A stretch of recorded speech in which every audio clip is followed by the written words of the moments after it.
So in the past few months, I've made not one, not two, but 3 videos on potential changes to the Suez map in Battlefield 1. And to my knowledge, none of those changes, as of yet, have actually made it into the main game. There have been flag changes to try and help break up that linear flow of the map and make flanking the enemy much more viable, but really, the changes didn't have the effect I think the developers were really hoping for.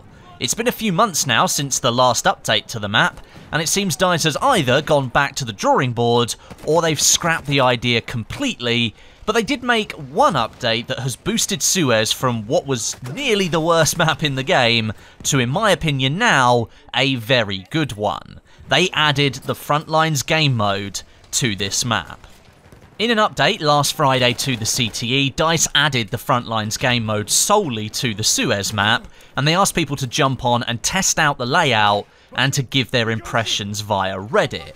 And to give you my first impressions, I've now played about 3 or 4 rounds, I really enjoyed this mode on the old map.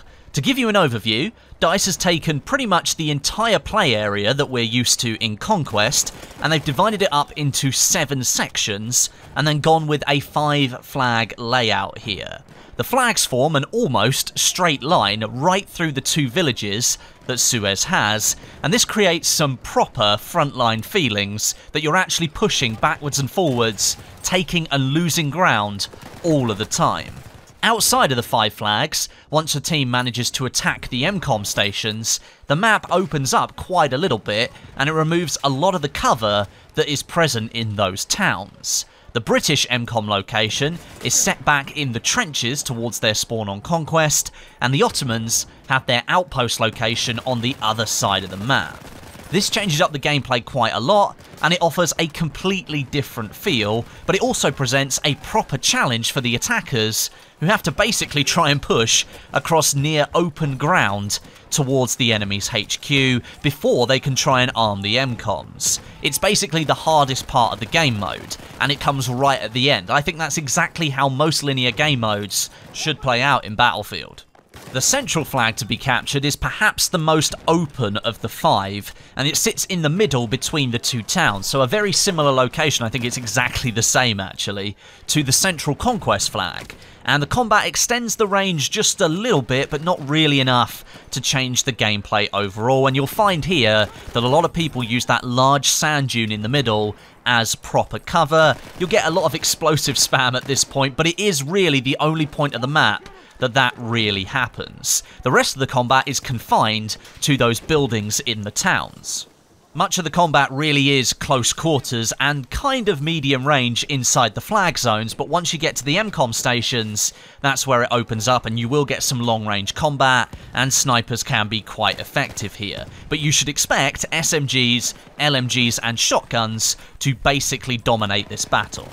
The reason Frontlines, I think, is so much better than Conquest on Suez is because there is a mechanic that Frontlines has that Conquest doesn't. It focuses the gameplay on one sector, one flag at any one time.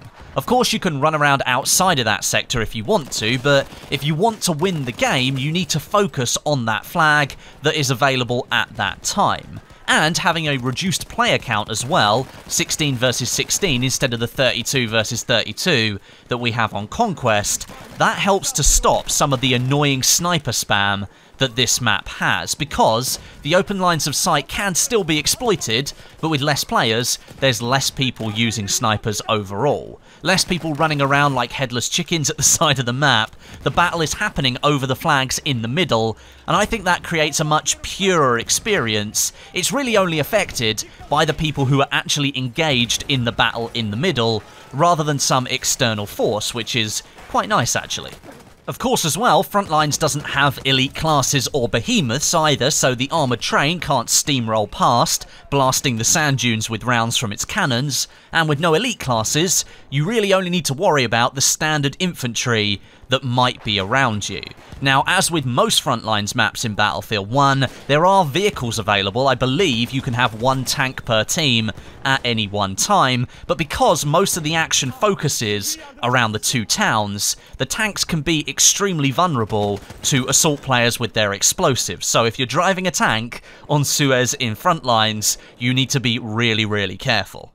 Overall though, the fact that the map is so linear is what makes it perfect for Frontlines. There's barely a change in direction between the flags, as I said before, so really this does make you feel like you're having a proper tug of war over the small bits of land in between the two towns of Suez. It could actually be a real battle that happened during World War I.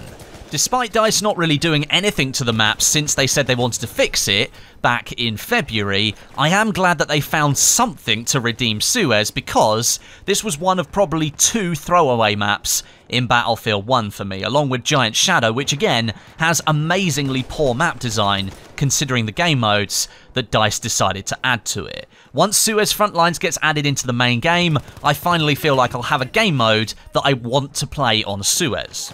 Now at the moment there is no release time frame for Suez on Frontlines, but we are moving through October now, and I expect the next patch to drop towards the end of the month. So we could see it in a matter of weeks, or it could be pushed into the November update if DICE isn't fully happy with the feedback that they got from the play sessions that ran over the weekend, but from the people I've spoken to, overwhelmingly, people seem to be happy with this. But there we go, Suez and Frontlines make a great partnership. Let me know your thoughts down below. Did you get to try it on the CTE over the weekend? If you did, let me know your opinions on this new map and mode combo. If you didn't, just let me know based on the gameplay. I'll try and get involved in the conversation as well, reading as many comments as I can, and I'll be back soon with some Battlefield 1 news for you all. But until then, my name is Westie, and I'll catch you guys in the next video.